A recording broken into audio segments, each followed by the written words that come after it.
noneho ubwo twari turi aho ngaho haje abantu nyine kubica, none bakajya bavuga ngo nimwegerane, nanjye nyine nari impari, urabyumva, nimwegerane bafite inkota ndende, uko avuga ngo nimwegerane, ngewe nkumva ni nk'umuntu uri gukuru, nabimenye nkijijwe. Ndashaka kubwira abantu ngo kuba barasigaye, kuba bariho, ntazagira uwinubira gusigara, ntihazagira uvuga ngo nasigariraga iki. Nanjye niko najyaga mvuga iyo mpfa nkavaho, umuntu yahuye n'ibibazo. Ariko abantu basigaye, inama yarateranye kandi iteranira mu ijuru, iravuga ngo nibasigare kandi bafite icyo basigariye. Ngere kubashimira no kubasuhuza, nkomeza gukomeza abanyarwanda bose baberereye. Turi ku nshuro ya 28 turi kwibuka jenoside yakorewe abatutsi mu 1994. Nkomeza kwihanganisha abanyarwanda bagizweho n'ingaruka za jenoside, tunakomeza kwibuka, ariko turi n'ubundi kwiyubaka. Uyu munsi turacyari gukora mu bya biganiro n'ubundi by'isanamitima cyangwa se bya biganiro bihumure abanyarwanda. Mama Charlene, muraho amakuru meza? turashimye neza. Komera cyane. Yego, turakomeye. Nzi ko ari abantu bari kureba ikiganiro, byose nabo bari mu bihe bitaboroheye bitewe n'ibyo banyuragamo mu gihe nk'iki muri jenoside yakorewe abatutsi muri 1994. Nabo ndagira ngo ntangire babwira ngo mukomere, hari Imana, hari impamvu yatumye usigara, irahari, hari impamvu uriho.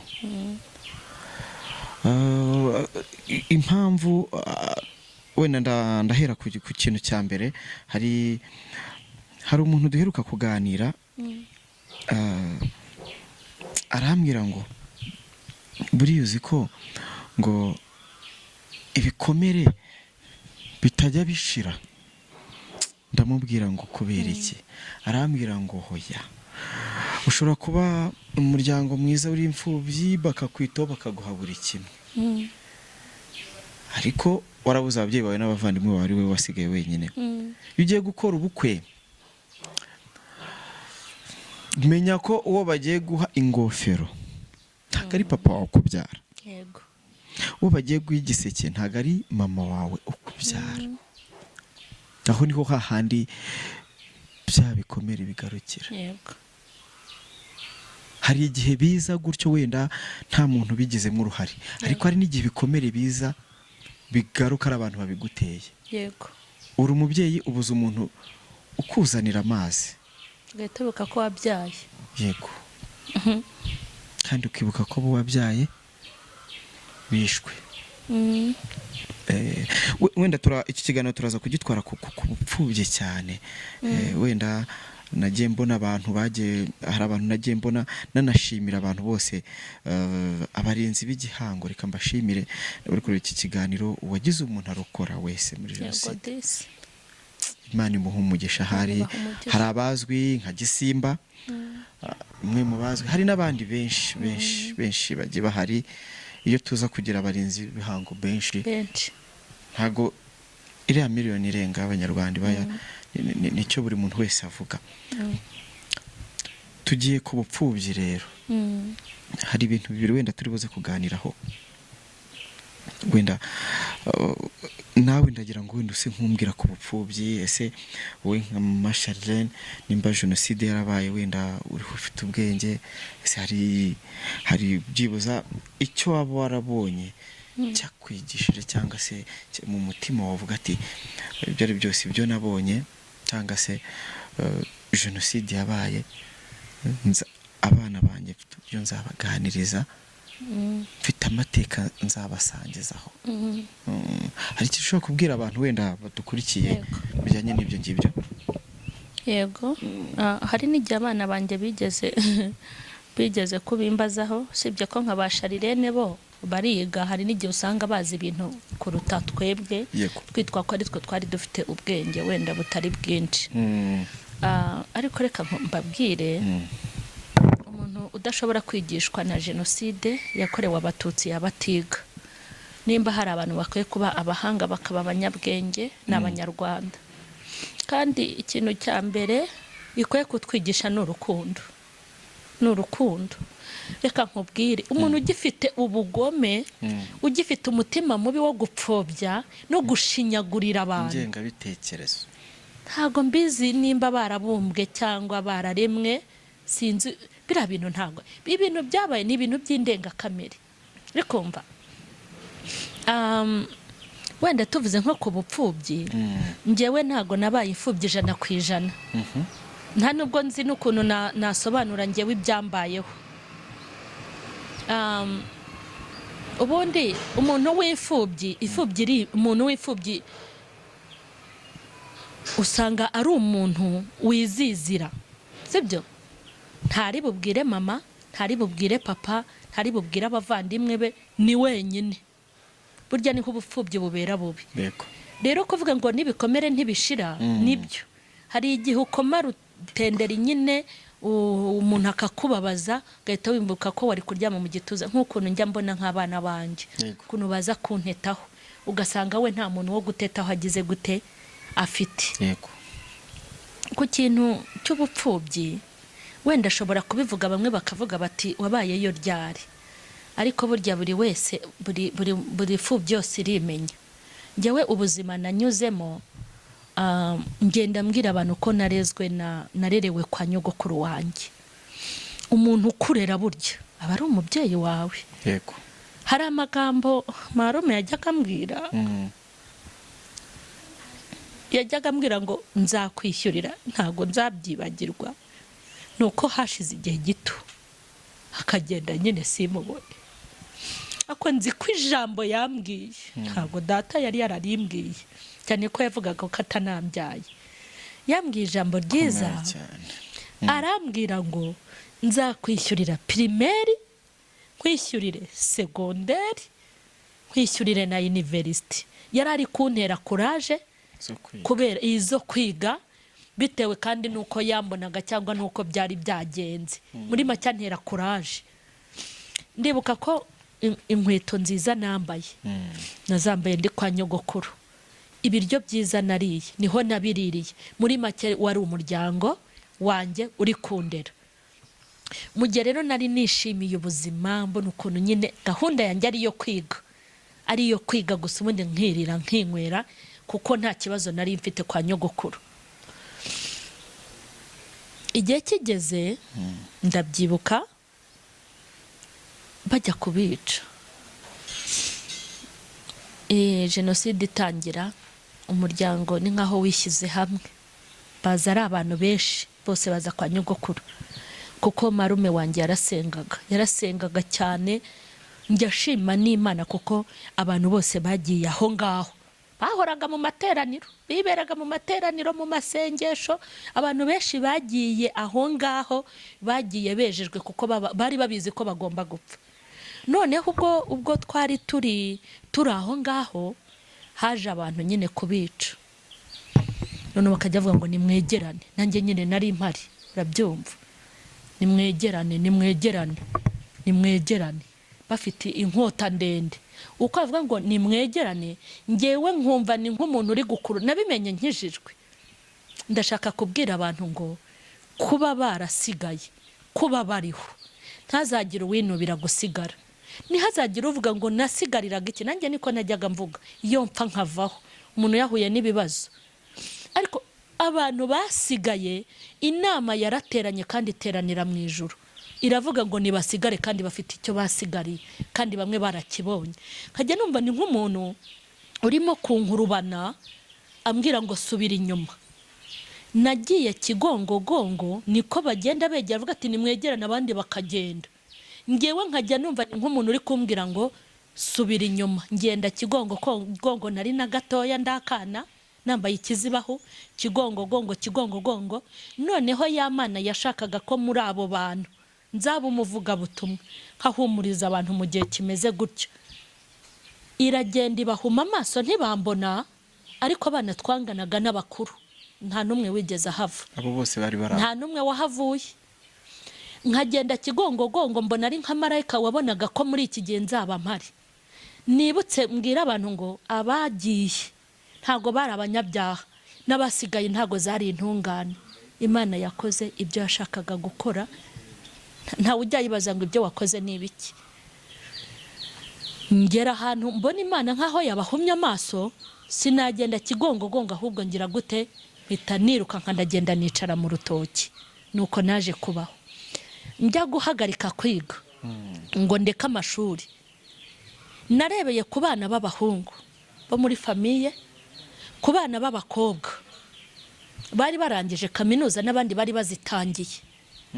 Mbona igihagararo cyabo n'ubwiza bwabo n'iterambere ryabo nuko basaga. Mbona ahantu bashyizwe, mpita mvuga ni kwigaho. Nahise sezerera kwiga, ndavuga ni n'umuntu wese wize n'uziga amashuri azamupfira ubusa. Ntabwo nari nzi ko igihugu kiziyubaka ngo kigere aha ngaha, nari kuyasubukura, ariko simbyicuza, buriya nibyo Imana yashatse. Ndashaka kubwira abantu rero baba bazifubye, hari ubuzima bubi nagiyemo, uko mbabaye, mbabajwe n'uwo data wanyihakanaga ngo sinduwe, nahitaga nzamuka nkajya kwa nyogokuru. Hari igitambaro, niyo mpamvu ushaka kubwira abantu ngo ntibakababaze ifubye. Uko mubabaje yibuka imikino yakinaga na mama we, uko mubabaje akibuka amagambo yaganiraga na papa we, uko mubabaje.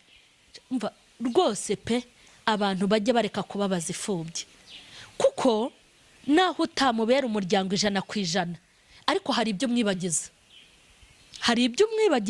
ibindi akazabyibuka ku giti cye kubera impamvu ze, ariko adahuye n'umubabaro ngo yibuke. Narakubitwaga nkarara hanze, kubukacya mu gitondo njya hahandi kwa mukecuru. Hari igitambaro, kuko naramukundaga, hari igitambaro cy'umweru cy'akayunguruzo yambaraga, cyagiraga amaraso menshi. Nari naragenda gitoraho cyari kiri, nta muntu bizi. Ndagitora njya kugihisha ahantu mu gitovu cyari cyegereye aho inka zabyagiraga, nkagihisha. Uko nutswe nkagenda nkagifata nk'ari mu cyimbo cyande cya mukecuru, nkagifata gutya, nkacyambara gutya mu gatuza, nkakishyiraho gutya mu mutwe. Noneho kuko nari n'umwana, hari n'igihe nabivugaga wenda nkagira ngo ari buze, nkajya mvuga ngo mukecuru ngo wajaje kuntwara. Imana wenda yaritegereje, mbona ko icyo gitambaro kizanteza ibibazo, ariko nzi ko nagiye nk'inshuro zigeze muri 7 cya gitambaro ngipfurika nkakibona. Iyo nagifataga numvaga afashe nka mukecuru, nkajya mubwira ngo wajaje ukantwara, ko mbabaye, wajaje ukanjyana, ko ndi mu gahinda.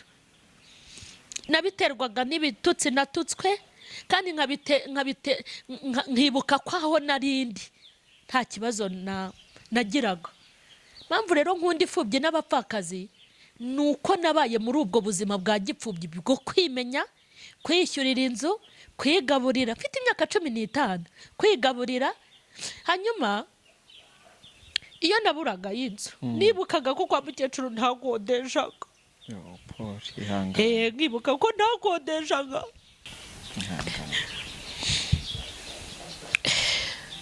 Nasonza nkibuka ko naryaga, nanywa mu kariru nkibuka ko nanywaga amata.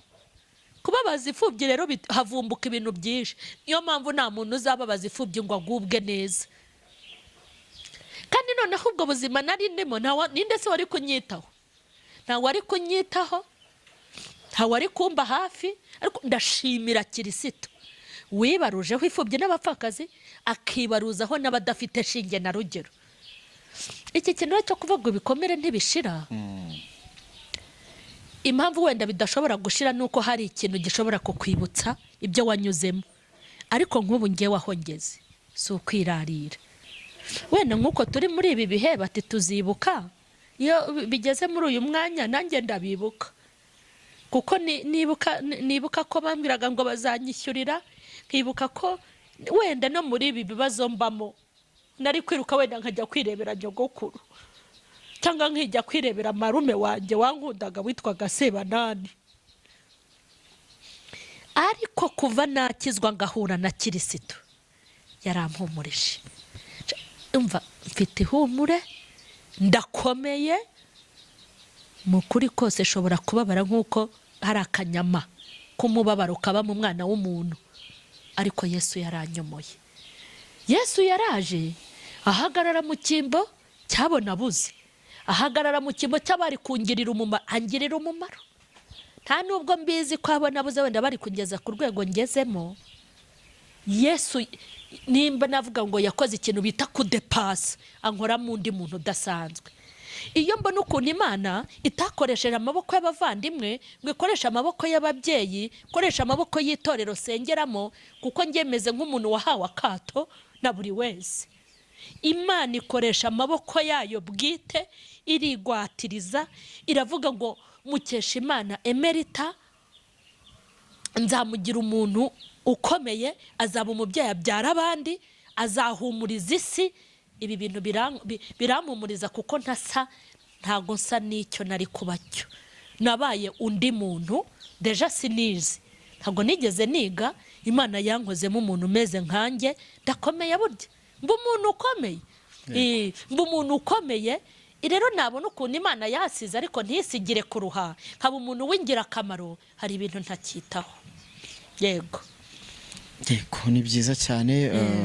Urakoze kuko iki kiganiro wenda nindi kugira ngo tuze kuvuga kuri icyo kintu cy'ibikomere, kandi bisobanuye neza cyane. Hari igihe usanga umuntu afite sinzi ukuntu ubisobanuye, umuntu ashaka kugira igikomere ntagire umwumva, ntagire ukibona. Gusa njye se nde wakibona?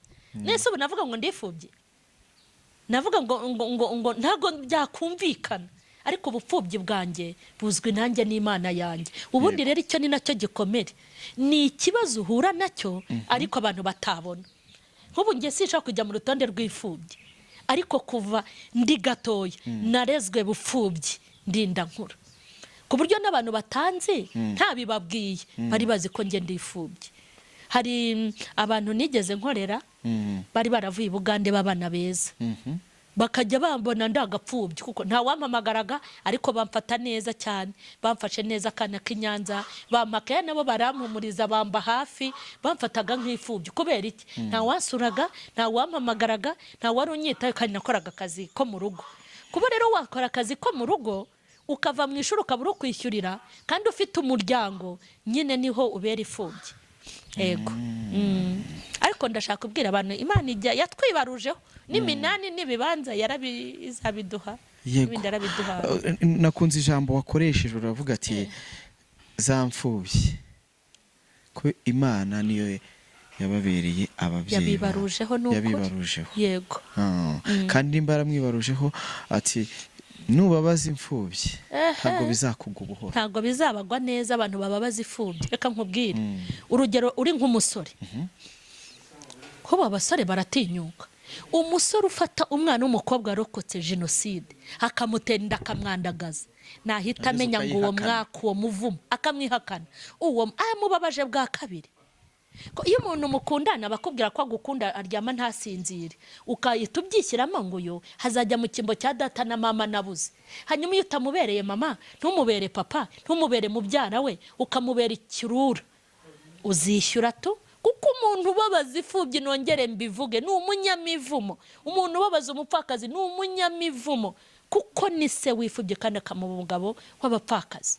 Ahubwo burya iyo ubaye umuhanga ukareba imfubyi uti niki nayikorera ukagikora, ndakubwiye ngo ubukoze ikintu Imana yagakoze hibereye, iguha umugisha kandi ukagirirwa neza. Uzareba abantu bareze imfubyi, uzareba abantu bahisha abandi muri jenoside, ababitayeho. Ariko hari n'abantu bagiye barira imfubyi cyangwa se bakabakoresha mu rugo, akahakomerekera bwa kabiri, birya twavugaga. Umugabo akamutera inda, ntibahari se? Kari uko bagira ikinyabupfura, bazi kwihagararaho, bakanga kubateza abantu. Ukabona umuntu ararokotse, arerewe mu rugo, uwo mugabo akajya amusambanya, umwana akaruca akarumira, umuntu akamwishyurira ishuri, yarangiza akajya amusambanya, akamugira umugore kandi igihe kitaragera. Biriya ni imivumo. Niyo mpamvu uzabona hari abantu bagiye bahura n'ibibazo kandi ugasanga ibibazo bahuye nabyo ni Imana iri kubishyura kuko bahemukiye ifubyi. Hari n'abantu Imana yagiye izamura bagira neza kubwo kugira neza ifubyi. Yego Mama Charlene, sinzi nimba hari ijambo turi buze gutanga, nimba riri muri Bibiliya, nimba ari ijambo kuri ku mutima dusoza, ariko tukaza gusoresha n'isengesho. Yego ijambo turi burebe ni ijambo ryo mu Byakozwe n'Intumwa, nkunda kurivuga igice cya mbere umurongo w'8. Icyakora muzahabwa imbaraga Mwuka Wera nabamanukira, kandi muzaba abagabo bo kumpamya i Yerusalemu n'i Yudaya yose n'i Samariya no kugeza ku mpera y'isi. Amen. Icyakora muzahabwa imbaraga. Nge nabwira abantu ngo Imana nibaha imbaraga. Urebye kuba abantu bifubye n'abapfakazi bariyubatse, ntago hakoze imbunda yonyine. Imbunda na Bibiliya burya byari bifatikanyije. Icyakora muzahabwa imbaraga Umwuka Wera nabamanukira. Ngewe sabiye abantu imbaraga z'Umwuka Wera ngo zibamanukire. Imbaraga z'Umwuka Wera nizimanukira abantu, buri wese azahagarara mu mwanya we kandi akore icyo yagombaga gukora mu gihe cye. Hari icyigisho nasohoye cyitwa ngo ubuzima n'inguriza nzakwishyura, nubona mbabaye ugize ufashe tubabare, kuko nawe hari igihe uzababara ndi guseka. N'inguriza nzakwishyura. Nta muntu ujya uba mu bihe bimwe byose ngo abirangize. Umuntu aba mu bihe byo kubabara n'ibyo kwishima. Rero ushobora kwishima uyu munsi wowe ubabaye, nzaza ngo ufashe tubabarane. Hanyuma nubona nishimye umfashe twishime, ntuzangirire ishyari. Ibyo bihe tukabifatikanyamo. Ibintu byose bikeneye imbaraga. Kuba abantu barabaye ifubyi bakaba utababona ko babaye ifubyi, n'abagabo mu bandi abarokotse jenoside ntiwahurira nabo mu nzira ngo umenye ko ari bo bariyuburuye, baba abandi bantu bateye ubwoba. Ni imbaraga n'Umwuka w'Imana wabasutsweho. Uwo Mwuka w'Imana akomeze gusukwa ku Banyarwanda, abafite imitima y'ubugome, abafite imitima yo kudaha agaciro ibyabaye. Bira ntabwo ari iyicarubozo. Kuba wabaho ukumva ko bitabaye cyangwa ukabyambura imbaraga ni ubugome. Ubu ni iyicarubozo rindi rya kabiri. Abanyarwanda abakoze jenoside n'abayikorewe basukweho Umwuka w'Imana. Abayikoze basukweho umwuka wo gusaba imbabazi. Sebyo kandi n'iyo miryango duhagarare mu cyuho, hanyuma dukomeze tubabarirane, dukomeze dukundane. Imana ibasukeho n'umwuka wo kutumva ko abantu bafite ibintu by'amakimbirane, buriya bwoko hoya, idusukeho umwuka wabo kugira ngo, kuko Abanyarwanda dufite akazi gakomeye. Ibintu byakorewe mu ababyeyi bagifite imyumvire yo gushyiramo abana ingengabitekerezo. Hari umwana uherutse kumbwira, arambwira ngo mama ngo abahutu ni babi. Ubwo yabivugaga kubera ibintu yari yumvise by'icyunamo n'ibiki. Ntago namusobanuye ko abahutu ari babi, kuko ntago ari bose bakoze biriya. Ijambo namubwiye umuntu wazanye amoko akavuga ko abahutu bamwe ari abahutu abandi ari abatutsi niwe wabaye mubi. Uri kumva? Mfite uburyo nabimusobanuriyemo, kuko ashobora no kuzahura n'abandi bamubwira ukuntu abandi nabari babi. Ndamubwira ni turi Abanyarwanda, Satani niwe watubibye mw'amoko, nta bahutu babaho. Bura rero nimba ari ikintu nzira mu buzima, nzira umuntu umbwira ibintu by'amoko, kavuga ngo ni umuhutu ngo ni umututsi, ni ibintu bibi cyane. Turi Abanyarwanda, kandi kuba Umunyarwanda tugomba kubifiringa. Nge mbona bitanakojeje isoni. Turi Abanyarwanda, turi abana b'iki? Turi abana b'Imana. Hanyuma ndashaka kubwira abantu ngo ibi bintu ntibizongere kubaho. N'abafite mu mitima ingengabitekerezo zibavemo, kuko aho bitugejeje turahazi. Nta muntu n'umwe ushobora kunezezwa n'ibi bintu. Duharanire gukundana. Nubona umuntu muremure umukundira uburebure bwe kuko atiremye. Nubona umuntu mugufi umukundira ubugufi bwe kuko yisanze ari mugufi. Dukundane tuba Abanyarwanda. Hari ijambo ryiza nyakubahwa yavuze ngo ugiye nimba ari mu gihugu cyahe ntibavuga ngo ndi umututsi ngo babyumve. Hatugiye muri iki gihugu ntavuga ngo ndi umuhutu. Icyo bazi nuko turi Abanyarwanda. Twibera Abanyarwanda. Ubundi Imana y'amahoro ikomeze yubaka Umunyarwanda hava akagera. Imana ibaho umugisha kandi bakomeze muri ibi bihe murimo imana turimo, imana irahari ku bwacu ngo ikomeze yubake umunyarwanda hava akagera, umunyarwanda ufite urukundo, umunyarwanda udafitiye inzika abandi, umunyarwanda ufitiye impuhwe abakwiye kuzigirirwa, uwo imana yiteguye kumwubaka, kimwe nuko yiteguye gusenya umuntu udaha agaciro mugenzi we, umuntu ushaka kudusubiza mu bibazo no mu byago no muri stress. Ntabwo imana yaba mu ruhande rwe. Imana ibaha umugisha.